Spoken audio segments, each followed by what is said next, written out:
From the top of the world to the bottom of the map, coming from a world where no witches are allowed, here's your favorite show, Grassy Wednesdays!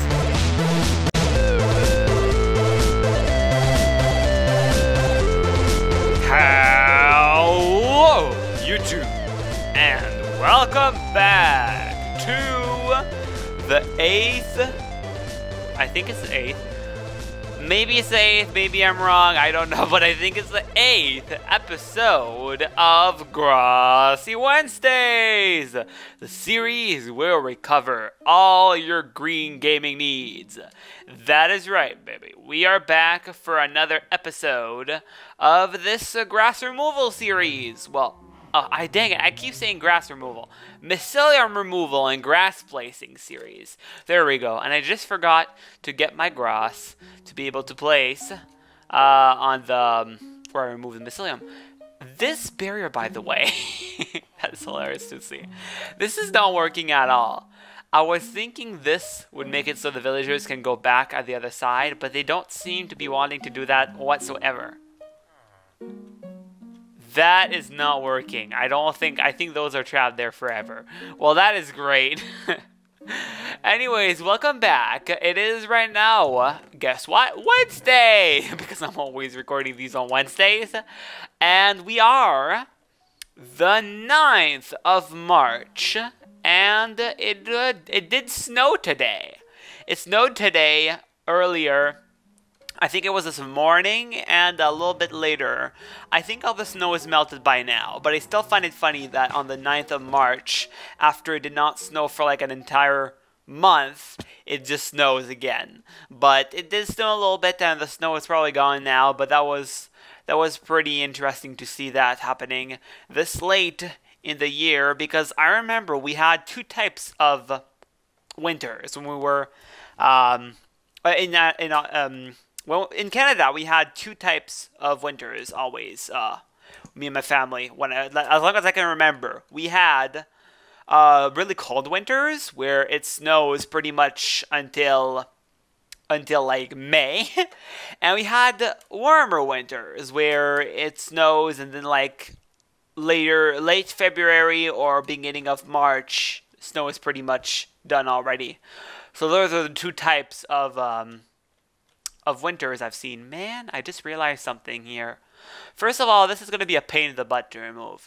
And second, we were not here a lot because the grass did not even spread all the way there. That is pretty funny. So first of all, let's make the little barrier to be able to remove some grass easier. I'll make the barrier this time right here, I think. This is a good place. So if I just go drop down here, I have my feather falling. I'm still wearing the same iron armor because I'm not done in the end from what happened last episode. And this is what I'm going to talk about, the weekly recap. So in the weekly recap, this Let's Play week, we did a couple things. And one of the things we did, we went to the end and killed the dragon. Oh my gosh, this is dang loud. This is really loud. Why is it so loud all of a sudden? Master volume, go down, please. Go down, thank you. We went to the end and we killed the dragon once again with the new 1.9 mechanics of like combat and stuff. And the new revamped dragon fight where it shoots fireballs and it breathes dragon breath and just like a whole bunch of hardcore mechanics of the fight that were not there in previous versions. Fun fact, by the way, Xbox was in advance with the dragon fight for a long time. Although Mojang is not officially working on Minecraft Xbox, Xbox had a really interesting and similar dragon fight design than the one used on the PC right now. So that's something there. Mojang took inspiration from the Xbox development of Minecraft to remake the dragon fight to a whole new level, and that's the one we have now. And I was expecting it to be quite a challenge, like to be basically impossible, but it was actually very, very fun for the fight. I can admit that was a lot more fun than the previous one we had, even though I died once by dang Enderman. I died by Enderman while we were fighting the dragon, and if I remember correctly, I died by Enderman before we killed the dragon. And I died from fall damage while trying to get my stuff after dying the second time by Enderman. So it was actually a challenge. Yes. Okay. This is stressful. This is I'm not like often when playing Minecraft actually stressed. But this is scary. Yes. Oh my gosh, we got that. Oh my dang gosh. Oh. That's end breath. I heard it. Uh-oh. I looked at a whole bunch of Endermen.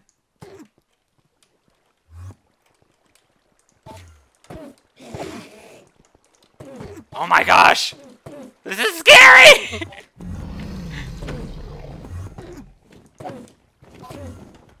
If the end breath is shot right now, I'm done.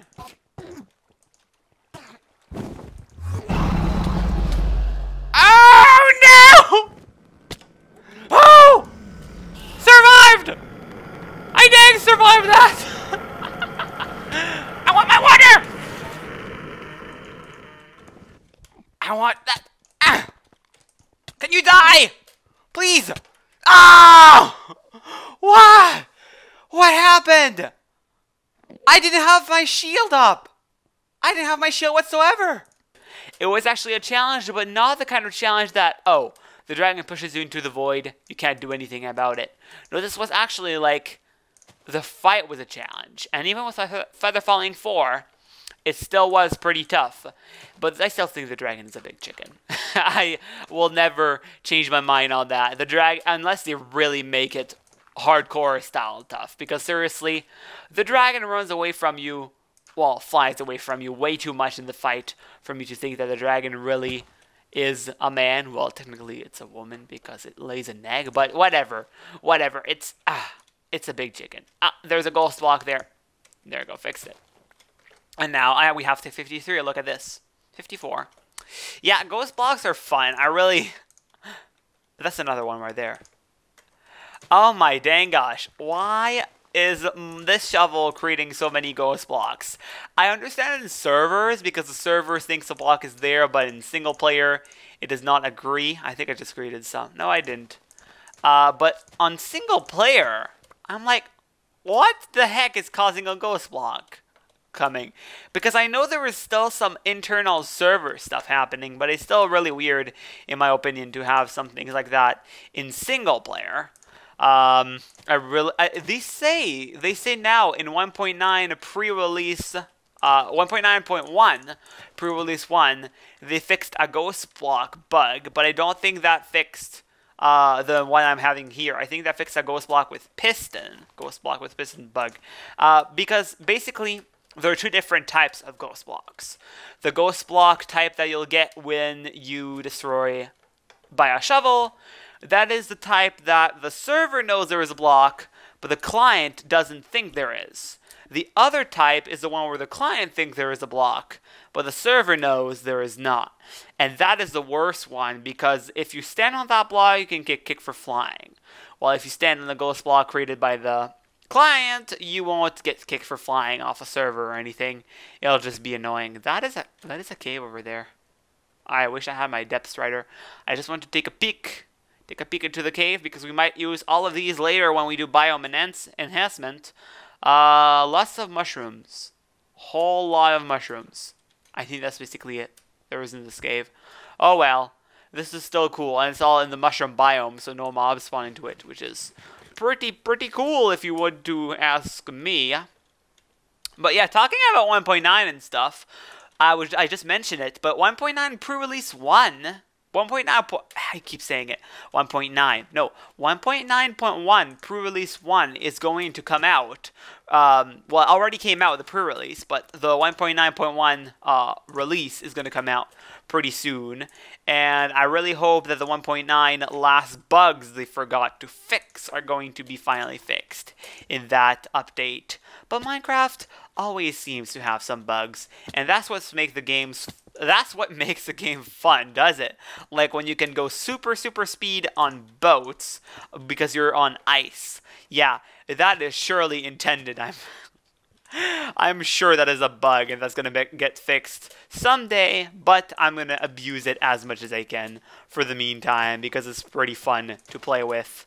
Whoops, I didn't mean to break that. But what do you think, guys? I'm asking this, and you can tell me if you have any thoughts on this in the comments.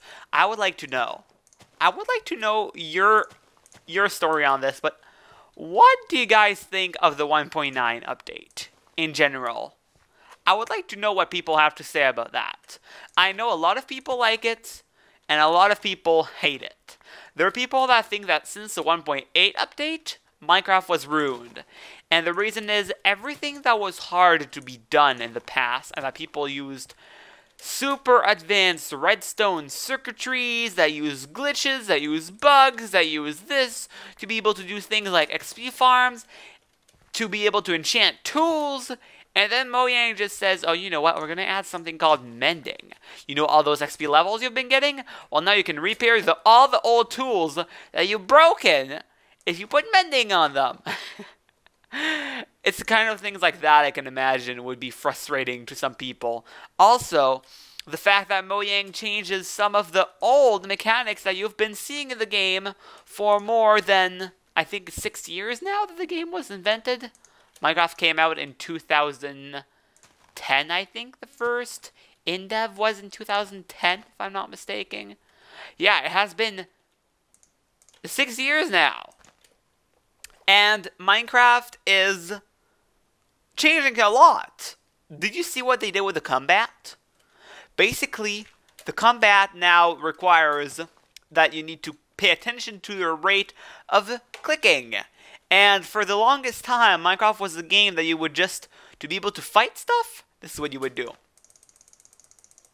Just click repeatedly. Basically, that's it. A 3-year-old child could battle like that. It was the easiest thing ever. And now they just decided to make it not just a challenge, but different. And some people like the difference, and some people don't. And there are some kids who are mad about that because they rediscovered how to spam click really easily to be able to win some minigames and stuff really easily, and now they're rebalancing it, so a diamond armor is not as OP as it was before, and there are just a whole bunch of things, and I am glad they're changing it. I am glad they're changing it, and they're daring to do that, because it lets people get into the party. New Minecrafters that did not practice so long with the old battle mechanics and didn't get expert at it and will never get to the top because they never got used, like they never were able to play with it as much as the ones who were there from the start. That was dumb. Those people now have a chance to learn how to do the new mechanics for the fighting before people get incredibly good with it, which is something that is good. But not just that. If you think about it a little bit, when you fight in Minecraft, when you hit an entity, you have a cooldown. You have a cooldown of like a couple seconds. You can't hit the entity after you just hit it. It is made so you can't kill players too easily and other things like that, which is good. I like the cooldown effect that they did to it. It makes sense because someone could just hook up a neutral clicker to their mouse and just be able to kill things at an incredible, super ridiculous speed. So I am glad that they changed it that way, but not just that. If you think about it clearly, when you kill a creeper, you don't hit the creeper. Click, click, click, click to kill it. You would hit, walk away, let it finish like this animation of blowing up, let it come back to you, run, hit, walk away. And for like skeletons and stuff, if you count in the cooldown, it just does exactly. Oh, this is growing back. I don't know where that came from. It just does exactly the same thing. You can basically kill things at the same exact speed as you could kill them before. The difference is now it's actually strategic, which is good, which is really good, and I like the changes with it, and it makes it so now when I go caving, I actually am scared of dying a little bit. Not like before, where you could wear iron armor and it would just be like, oh, you know what? I'm invincible now. Mobs come from all ways. A creeper could blow up behind me. I would not even need to worry. Not like that anymore. So for all those 1.9 changes that they did, I am really happy about the changes that they did. And other things that they added, like the Elytra wings. Just awesome work. Awesome work, I would say, now that like the game is becoming a little bit closer and closer to what you see in like modded Minecraft from like a couple of years ago. You would have seen some things like repairing tools and gliders and stuff. And now Minecraft is basically saying that the modded is coming to vanilla, which I find that is a pretty nice thing they have. So let me know, guys, what you think about the new 1.9 update. I would like to know what your own thoughts are on that, because a lot of people have different ways to think about it, and I want to know what is your way of thinking about it. Do you like it? Do you hate it? What do you like? What do you hate? What do you prefer? Do you have any opinions? Do you have any comments? Do you have any suggestions I could do with the 1.9 update in the Let's Play? All of that. If you have anything to say, tell me, because I'm open to hear anything.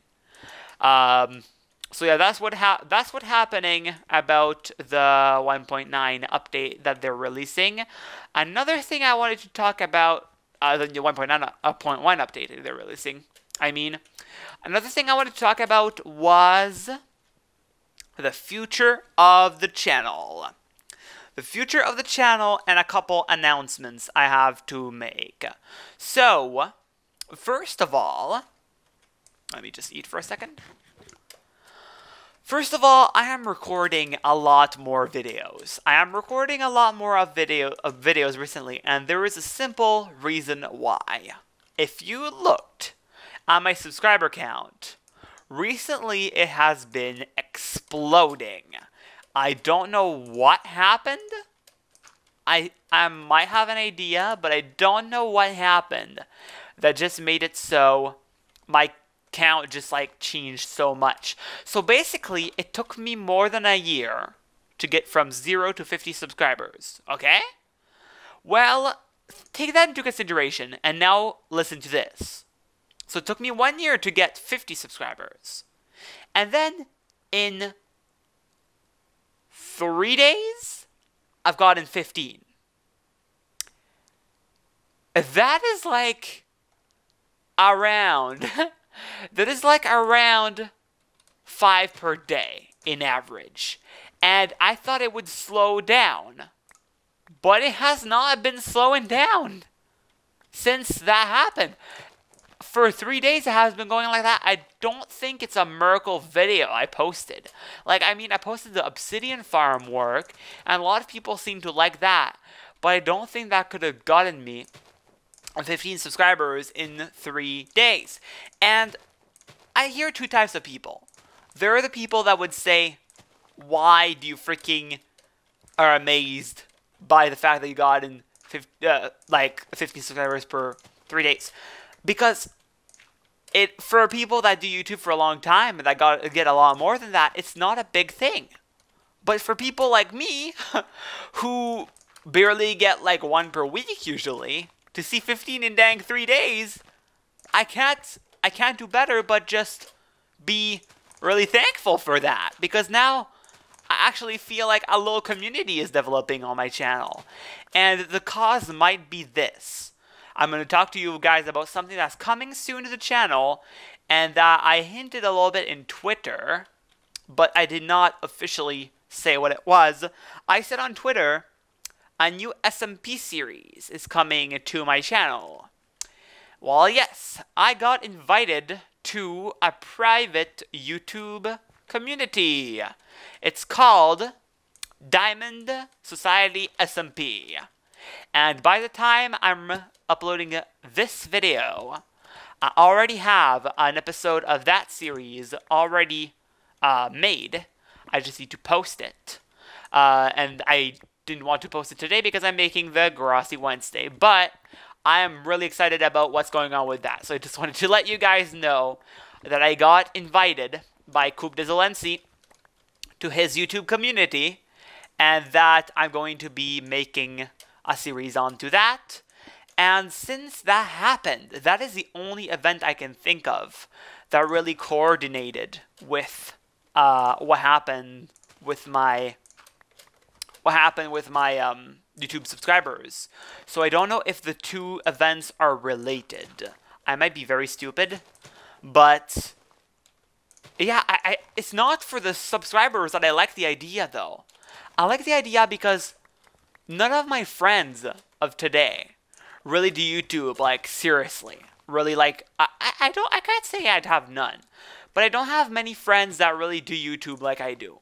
And I don't have many people that I know to be able to do YouTube activities, to be able to do YouTube videos or collaborations, or just ask some questions about how other people are doing YouTube, to see other ideas of things, and just a whole bunch of things like that. I just like the idea of being in a YouTube, serious, mature YouTube community. And that is what I have as an option that was presented to me right now. So I'm going to take it, and I'm going to make a series on the Diamonds SMP, and you're going to see videos of that pretty soon. Probably I'm going to release a video of that maybe the day after I'm releasing this video. So Thursday, guys, big day. Well, not that big, but maybe I'm going to release an episode of the first episode of the series on Thursday. I hope. But I have to do like a whole bunch of series preparations. I don't even know if I did the right thing by telling you guys that I'm making a series. I don't know how YouTubers do things. I don't know if they tell people what's going on or they keep it as a secret. But I see all the time that like the thing that people do the most today with Minecraft YouTube is keeping secrets. And I'm thinking, where did the hype go? Where did the theme of the hype go, where you would tell things in advance so people could get excited by it? And just be like, oh my gosh, he's going to join the server. I follow those members of the server, and I follow this guy too. I'm so happy this guy's going to be part of the server. Yeah. That was a little bit of a high-pitched impression right there, but it's still the point I'm trying to make gets across. I hope that the excitement of something coming, that is what I'm trying to get here. So I don't know if you're excited, guys, but I am. I surely am, and the YouTube community that they have seems really, really nice and friendly, and not always family friendly. I almost said family friendly, but not always family friendly, because family friendly means like language and stuff, and some members are, but some members, as you might expect in every community, and on YouTube and stuff, especially in a mature community, some people are not always going to be PG-13, but that isn't a bad thing. Like, I'm not going to judge people for that. It's just a thing I noticed, even though I always like to keep my channel clean as much as I can, and I'm trying to be as honest as I can with you guys. Like, when something's going on, I'm trying to say what I think about it. Personally, I'm not trying to play games. That's a ghost block. There we go. Wow, that was weird. I'm not trying to play games and like to oh my gosh, I'm just thinking. Ghost blocks are going to be a big problem from now on, because if there was a mycelium block that stayed because of ghost blocks, it's gonna send its myceliumness to all dirt around. I think I have to relog because I just want to make sure that I didn't miss any ghost blocks anywhere. So, am I fine? I think I'm fine. I think I'm fine on those ghost blocks. I saw some mycelium this way, though, that I seem to have forgotten. Sometime, I don't know when, that might have been a ghost block that just stayed there. Did it spread anywhere? Nope. It didn't spread anywhere. That means that this block was a ghost block for the entire time grass spread. It probably even spread on the block below. But then when I relogged, the server said, hey, there was a block there, and that appeared. So that is how that got into that state. But I fixed it. I don't know why that just sounded funny in my mind. MaitreDesBlocs fixes things. Yep, that is great. But this episode is getting blabbery, so we're gonna end this here. And yeah, we did some progress with the grassifying of the island as always. And one dang day, I hope we're gonna get this entire island completely 100% grass, no mycelium whatsoever. And another question I want to answer before I end this episode. Some people have already asked me, why complicating my life? There are some ways that I can remove grass a lot easier than this. Here's why. On my channel, I've always removed grass the way I'm doing here, by hand. Never did I do anything else than by hand, and I feel an extreme satisfaction by doing it like this, because I actually feel like it's a challenge. It's like a milestone I'm trying to reach, than just pouring water on top of the mountain and remove all the grass that way. I'm trying to make it so it's actually a milestone when I'm gonna be done grassifying the entire island, because yeah, it's a thing I'm trying to get to be able to say I removed 1 million grass blocks by the hand. Let me just check right now, by the way. I'm just curious. What are my statistics for the grass? Oh, not for the grass, for the mycelium. The mycelium removed. 35,816 mycelium removed. I think I removed even more stone than we did with mycelium. Yup. Removed way more stone. But that counts all the stone removed with haste too. So this takes a lot longer, and this is a lot harder, because when you remove stone in a mine, you can just go in front of you. In here, I actually have to remove one and like jump around and remove and stuff like that. If it was just a flat area, it would be so much easier. But with this, we're making progress little by little, and one day we're gonna get this entire thing done. Anyways, I think that'll be it for this episode of Grassy Wednesdays. I hope you enjoyed, and I hope I brought you some enjoyment for today. A smile on your face, a laugh, a chuckle, something that made you happy, because if I did, I'm happy. And on that note, I'll see you guys in the next episode. MaitreDesBlocs out.